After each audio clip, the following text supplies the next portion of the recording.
أعوذ بالله من الشيطان الرجيم. بسم الله الرحمن الرحيم.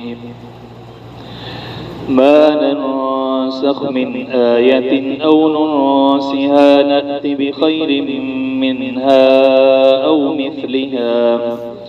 ألم تعلم أن الله على كل شيء قدير. ألم تعلم أن الله له ملك السماوات والأرض وما لكم من دون الله من ولي ولا نصير. أم تريدون أن تسألوا رسولكم كما سئل موسى من قبل ومن يتبدل الكفر بالإيمان فقد ضل سواء السبيل. آمنت بالله صدق الله العظيم. اللهم صل على سيدنا ومولانا محمد وعلى آل سيدنا ومولانا محمد وبارك وسلم وصل عليه. یہود کے شبہات کا بیان چل رہا ہے کہ یہود نے کہا کہ ہم قرآن کو اللہ کی کتاب اس لیے نہیں مانتے اور آپ کو اللہ کا نبی اس لیے نہیں مانتے کہ ہمارے کچھ اعتراضات ہیں، شبہات ہیں. دو شبہات کا بیان پچھلے رکوع کے اندر گزر چکا.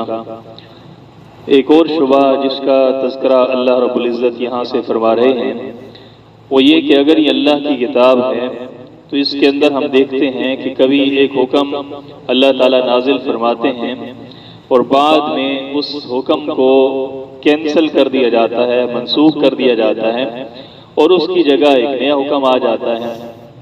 تو یہ جو تبدیلی ہے اس سے ہمیں یہ لگتا ہے کہ اللہ کی کتاب نہیں ہے.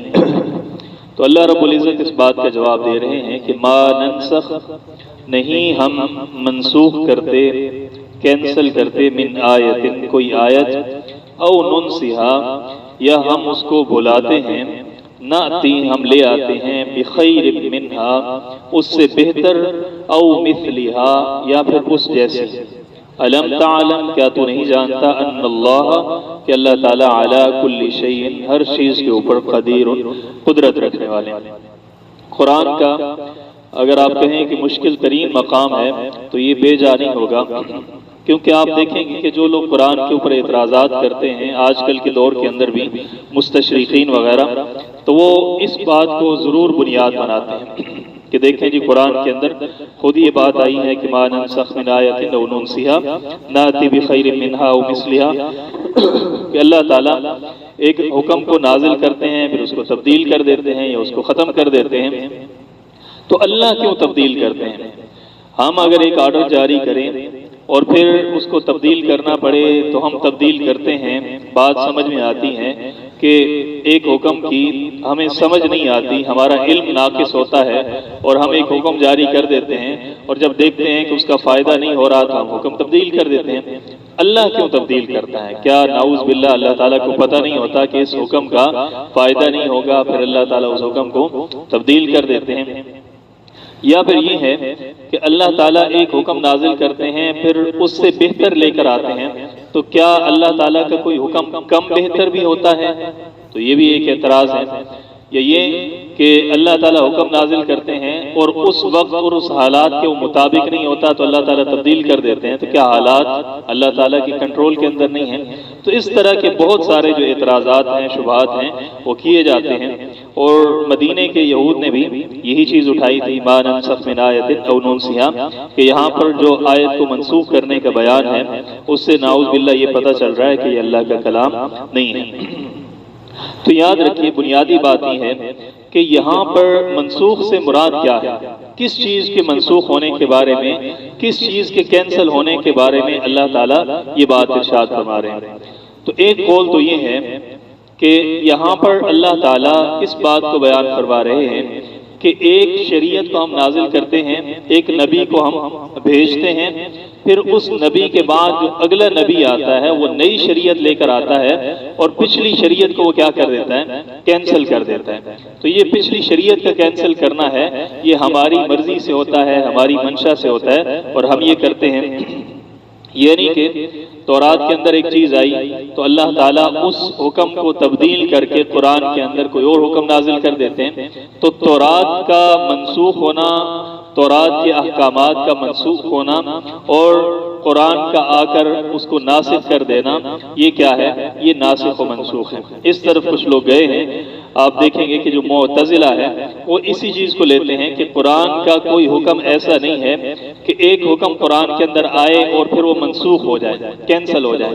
یعنی کہ یہ جو بات اللہ تعالیٰ فرما رہے ہیں نا، یہ اللہ تعالیٰ تورات، انجیل، پچھلی آسمانی کتابیں، پچھلی شریعتوں کے بارے میں فرما رہے ہیں کہ یہ جو نئی شریعت آئی ہے، نیا دین آیا ہے، یہ پچھلی شریعتوں کو کینسل کر رہا ہے۔ تو کیوں کر رہا ہے؟ نأتی بخیر منہا، کیونکہ پچھلی تورات سے، انجیل سے، پچھلی شریعتوں سے یہ شریعت کیا ہے؟ بہتر ہے، پچھلی کتابوں سے یہ بہتر ہے، تو اس لیے ہم نے کیا کیا؟ یہ قرآن کو لے کر آئے اور ان احکامات کو لے کر آئے۔ یعنی کہ پچھلی شریعتوں کے اندر تھا کہ ہفتے کے دن کی تعظیم کرنی ہے، پھر اس سے اگلی شریعت آئی تو انہوں نے کہا کہ اتوار کے دن کی تعظیم کرنی ہے، اللہ تعالیٰ نے حکم فرمایا عیسائیوں کے لیے۔ اسی طرح اب مسلمانوں کے لیے کیا ہے کہ وہ جمعے کے دن کی تعظیم کرتے ہیں۔ اس طرح کی اور بہت ساری مثالیں ہیں۔ کل کے سبق کے اندر ذکر کیا تھا کہ پچھلی شریعت کے اندر جو روزہ ہوتا تھا وہ جیسے ہی رات ہوتی تھی تو اگلا روزہ شروع ہو جایا کرتا تھا۔ اب اس شریعت کے اندر اس حکم کو کیا کر دیے گئے؟ تبدیل کر دیے گئے۔ تو اسی طرح سے جو پچھلی شریعتیں تھیں، حضرت موسیٰ علیہ السلام کی، حضرت عیسیٰ علیہ السلام کی، ان کے لیے قبلہ کیا تھا؟ وہ بیت المقدس تھا۔ اب اس قبلے کو تبدیل کر کے مسجد حرام کو، بیت اللہ کو، خانہ کعبہ کو قبلہ بنا دیا گیا۔ تو یہ جو منسوخی ہے اللہ تعالیٰ یہاں پر اس کا تذکرہ فرما رہے ہیں، یعنی کہ وہ اس چیز کا سرے سے انکار کر دیتے ہیں کہ قرآن کی کوئی آیت ایسی نہیں ہے کہ جو ایک آیت آئی ہو اور بعد میں آنے والی آیت اس پہلی آیت کو کیا کر دے؟ منسوخ کر دے، کینسل کر دے۔ تو یہ ایک رائے ہے معتزلہ کی۔ آج کل کے دور کے اندر جو اسکالرز ہیں، خاص طور پر جو مغربی ممالک کے اندر رہتے ہیں، تو ان کو وہاں پر زیادہ سامنا کرنا پڑتا ہے اعتراضات کا۔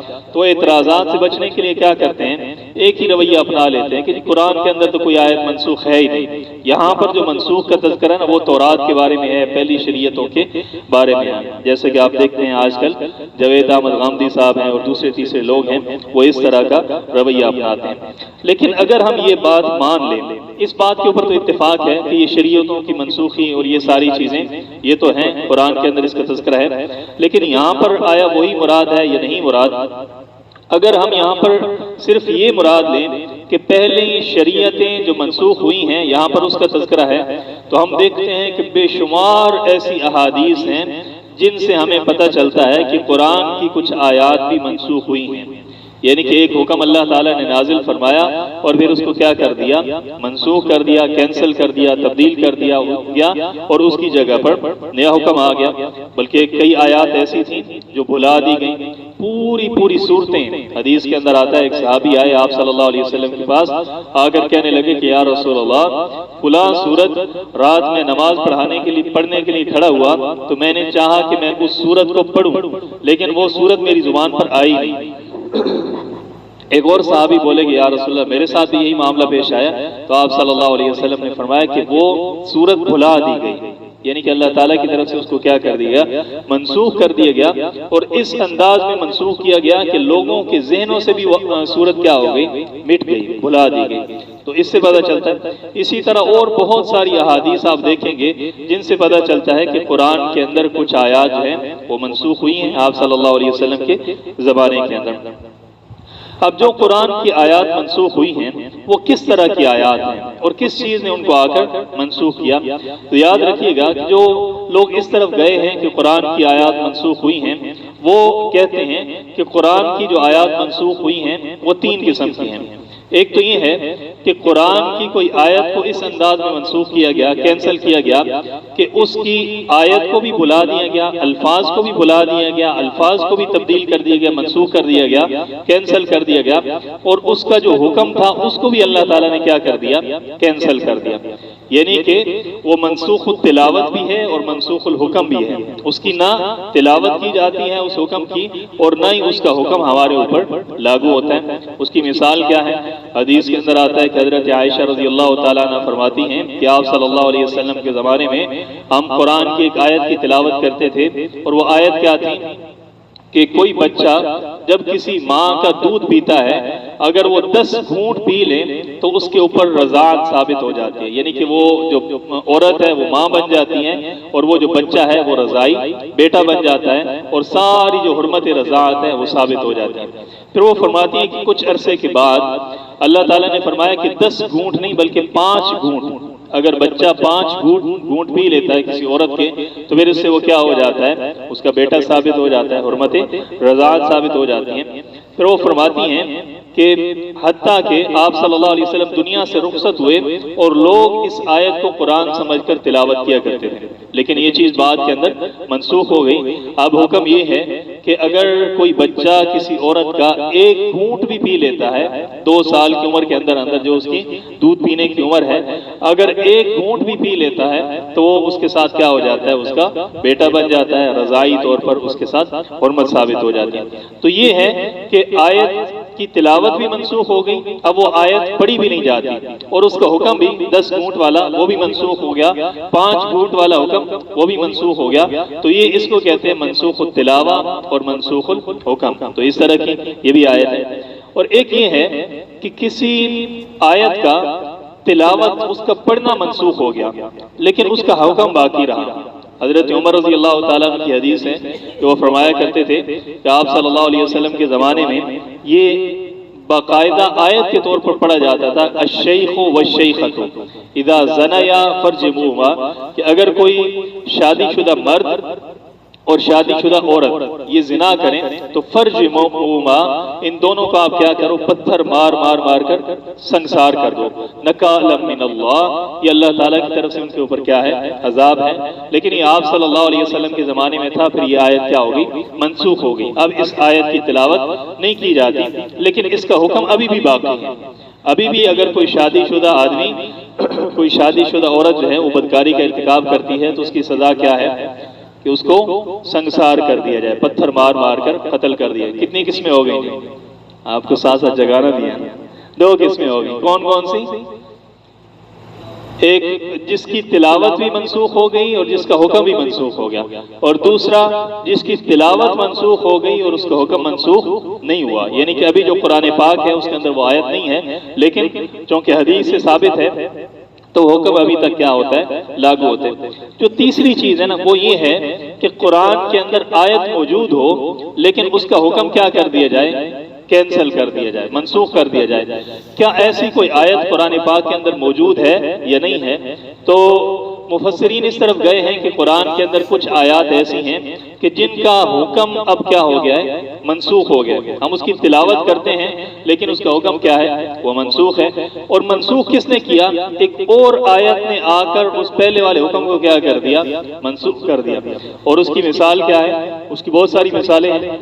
ایک مثال یہ ہے کہ اللہ تعالیٰ فرماتے ہیں، دوسرے پارے کے اندر آئے گا، تفصیل کے ساتھ انشاءاللہ اس کے اوپر بحث کریں گے، کہ کتب علیکم اذا حضر احدکم الموت ان ترک خیرا الوصیۃ للوالدین والاقربین، یعنی کہ اگر کسی آدمی کے پاس موت آ جائے، موت کا وقت آ جائے تو اس کے اوپر فرض یہ ہے کہ وہ وصیت کر دے۔ اس کو وصیت کرنا کیا ہے؟ فرض ہے۔ اب یہ پہلے یہ حکم تھا، پھر آگے چوتھے پارے کے اندر ہم جائیں گے تو وہاں پر اللہ تعالیٰ وراثت کے سارے احکامات بیان کرتے ہیں۔ یوصیکم اللہ فی اولادکم للذکر، بیٹے کے لیے اتنا حصہ، بیٹی کے لیے اتنا حصہ، بیوی کے لیے اتنا حصہ، بہن بھائیوں کے لیے کتنا حصہ، وہ اللہ تعالیٰ نے سارے حصے بیان کر دیے۔ اب جب حصے بیان کر دیے، اب اس بندے نے کیا وصیت کرنی ہے؟ وصیت تو تب کرتا کہ جب اس کے اپنے اختیار کے اندر ہوتا۔ اب اس کے اپنے اختیار کے اندر ہے ہی نہیں، اللہ تعالیٰ نے سب کے حصوں کو بیان کر دیا، تو وہ کہتے ہیں کہ یہ جو حکم ہے کتب علیکم اذا حضر احدکم الموت، اس آیت کو ہم پڑھتے تو ہیں لیکن اس کا حکم کیا ہو گیا؟ منسوخ ہو گیا۔ اسی طرح اور بہت ساری مثالیں ہیں۔ قرآن کے اندر آتا ہے اذا ناجیتم الرسول فقدموا بین یدی نجواکم صدقہ، یعنی کہ منافقین آتے تھے، بہت زیادہ سرگوشیاں کرتے تھے، اللہ تعالیٰ نے فرمایا کہ ان کو روکنے کے لیے اللہ تعالیٰ نے فرمایا کہ اب جو بھی آئے گا آپ صلی اللہ علیہ وسلم سے اگر سرگوشی کرنی ہے، کان میں کوئی بات کرنی ہے، تو اس سے پہلے کیا کرنا پڑے گا؟ صدقہ دینا پڑے گا۔ تو یہ آیت کے اندر حکم تھا اور بعد کے اندر یہ کیا ہو گیا؟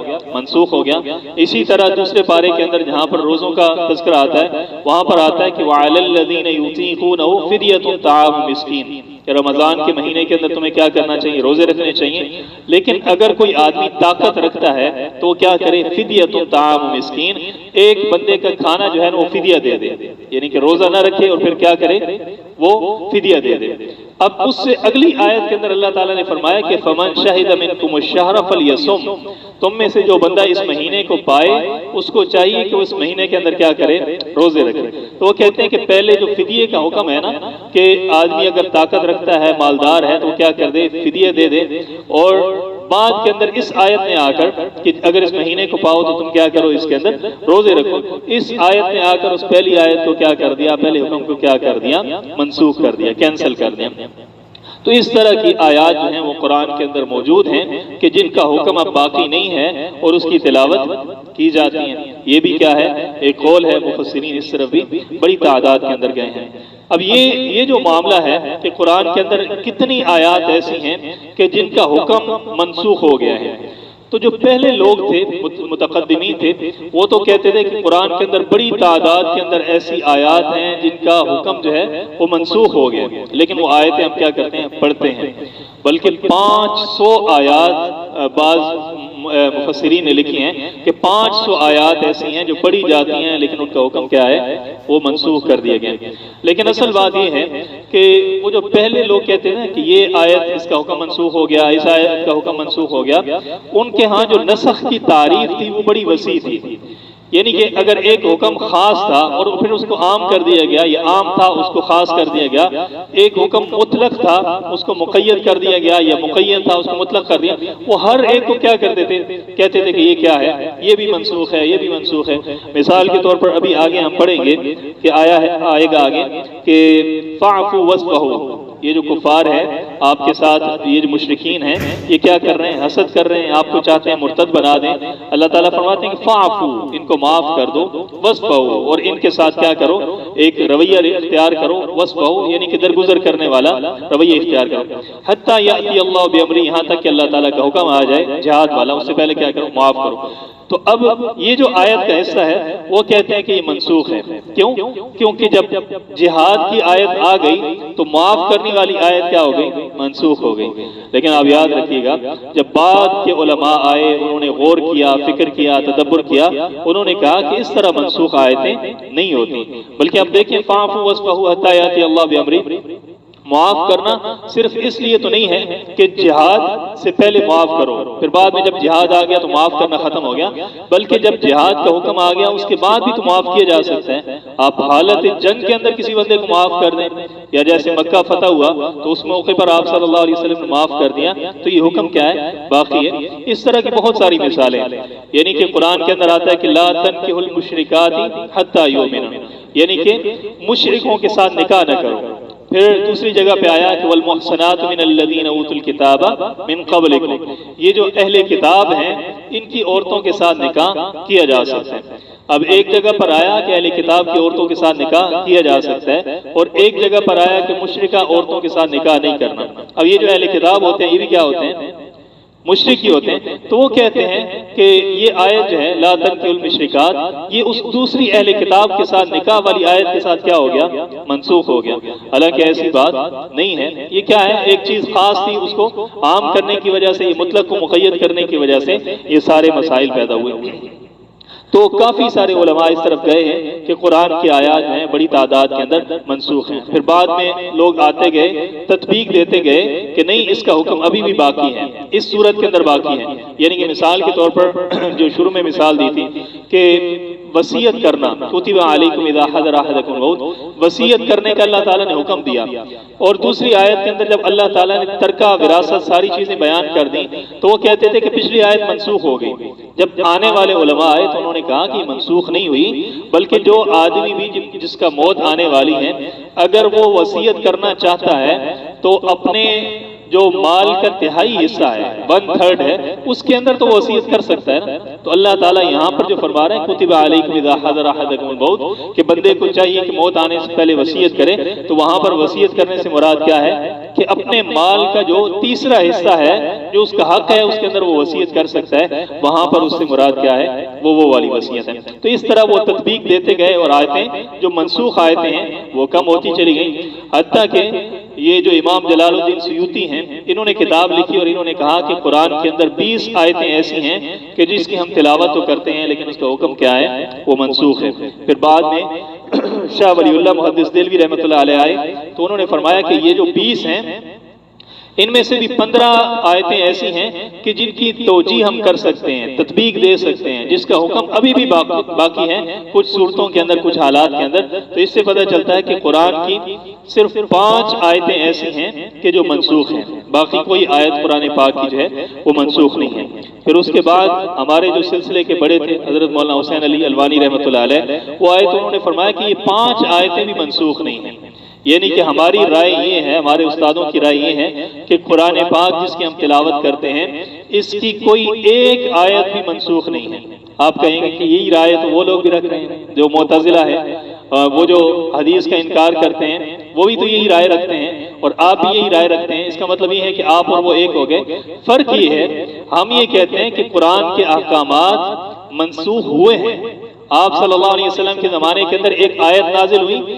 پھر دوسری آیت نے آ کر اس آیت کو کینسل کیا، لیکن جب آپ صلی اللہ علیہ وسلم دنیا سے رخصت ہوئے پورا قرآن پاک اس انداز کے اندر جیسے ہمارے سامنے ہے، جب آپ صلی اللہ علیہ وسلم نے یہ سارے کا سارا لکھوا دیا تو اس وقت قرآن پاک کے اندر کوئی آیت بھی ایسی نہیں ہے جو منسوخ ہے۔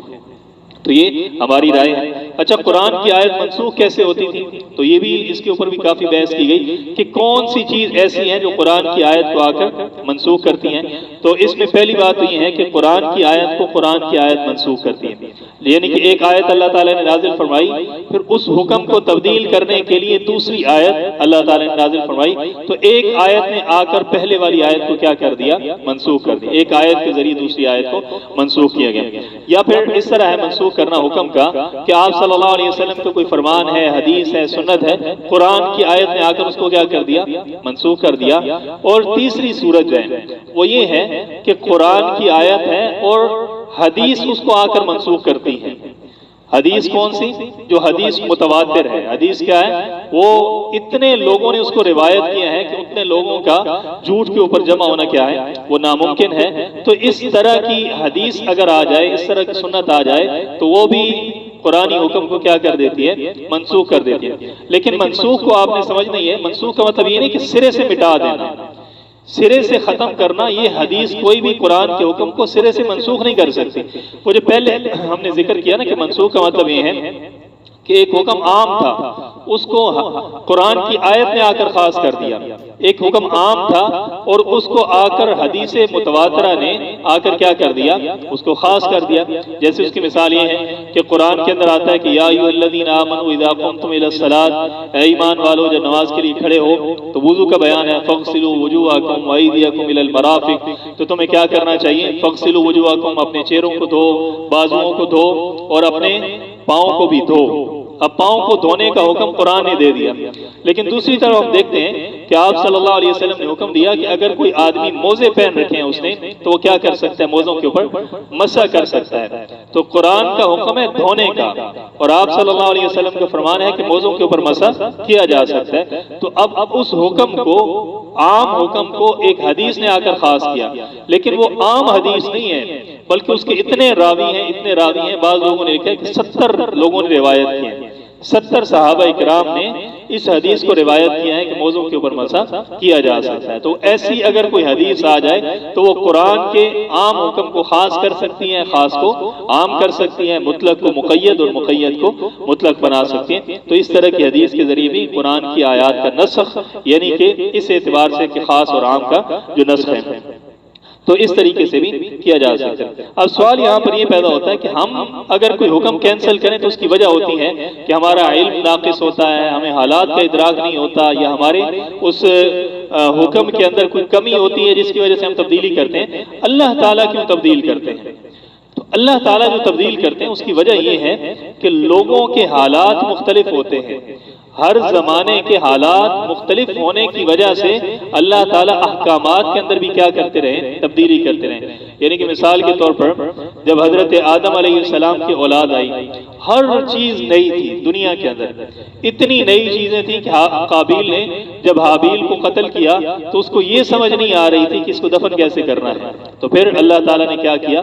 کوے کو بھیجا، اور اس طریقے سے تو ایک بالکل نئے لوگ تھے، ان کے لیے احکامات بھی بالکل بیسک قسم کے، بنیادی قسم کے احکامات تھے۔ پھر آگے دنیا ترقی کرتی گئی، حالات بدلتے گئے، مختلف لوگوں کے مختلف حالات آئے۔ آپ دیکھتے ہیں کہ جب ایک بچے کو ہم اسکول میں داخل کرواتے ہیں تو ابتدا کے اندر اس کا سلیبس اور ہوتا ہے، پھر آگے جا کر اس کا سلیبس اور ہوتا چلا جاتا ہے۔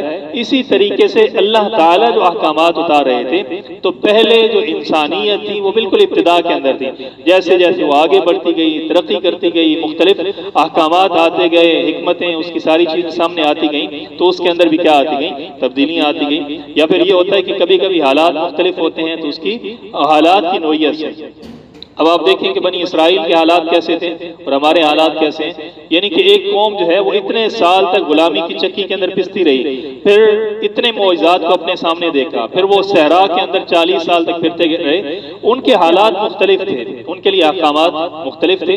تو اسی طرح مختلف قوموں کے مختلف حالات ہوتے ہیں، بلکہ آپ دیکھیں گے مختلف لوگوں کے بھی مختلف حالات ہوتے ہیں۔ یعنی کہ جو احکامات آپ صلی اللہ علیہ وسلم کے لیے، کیا وہ عام انسانوں کے لیے، بلکہ اکثر جگہوں پر تو یہ بھی ہے کہ خالصۃ لک من دون المؤمنین، کہ یہ حکم صرف آپ کے لیے ہے۔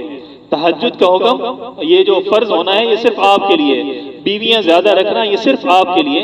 تو مختلف شخصیات کے حوالے سے بھی احکامات کے اندر کیا ہوتا ہے؟ تفاوت ہوتا ہے، فرق ہوتا ہے۔ تو مختلف قوموں کے اعتبار سے بھی کیا ہوتا ہے؟ فرق ہوتا ہے۔ یا پھر یہ بھی ہے کہ جب ابتدا کے اندر بندہ اسلام قبول کرتا ہے، دین آتا ہے، کوئی نیا انقلاب آتا ہے، تو لوگ ابھی تک اتنے تربیت یافتہ نہیں ہوتے، تو ان کے لیے احکامات کیا ہوتے ہیں؟ وہ بڑے جو ہے نا وہ ہلکے پھلکے ہوتے ہیں۔ پھر جیسے جیسے وہ پختہ ہوتے چلے جاتے ہیں، ڈسپلن کے اندر آتے چلے جاتے ہیں، تو احکامات بھی کیا ہوتے چلے جاتے ہیں؟ سخت ہوتے چلے جاتے ہیں۔ تو یہ جو احکامات کی تبدیلی ہے، اصل کے اندر آپ ایک تعریف اگر ذہن کے اندر رکھیں تو نسخ بڑی آسانی سے سمجھ آ جاتا ہے۔ نسخ کی اصل میں تعریف یہ ہے کہ کسی حکم کی جو انتہائی مدت ہے اس کو بیان کرنا، یہ نسخ ہے۔ یعنی کہ ایک حکم اتنے ٹائم کے لیے آیا ہے، یہ ٹائم جب ختم ہو گیا اس حکم کا تو یہ کیا ہو گیا؟ نسخ ہو گیا۔ حکم تبدیل یا کینسل نہیں ہوا، اس کی مدت پوری ہو گئی۔ یعنی کہ ایک حکیم کے پاس ایک مریض جاتا ہے، ایک ڈاکٹر کے پاس جاتا ہے اور جا کر کہتا ہے کہ مجھے یہ مرض ہے۔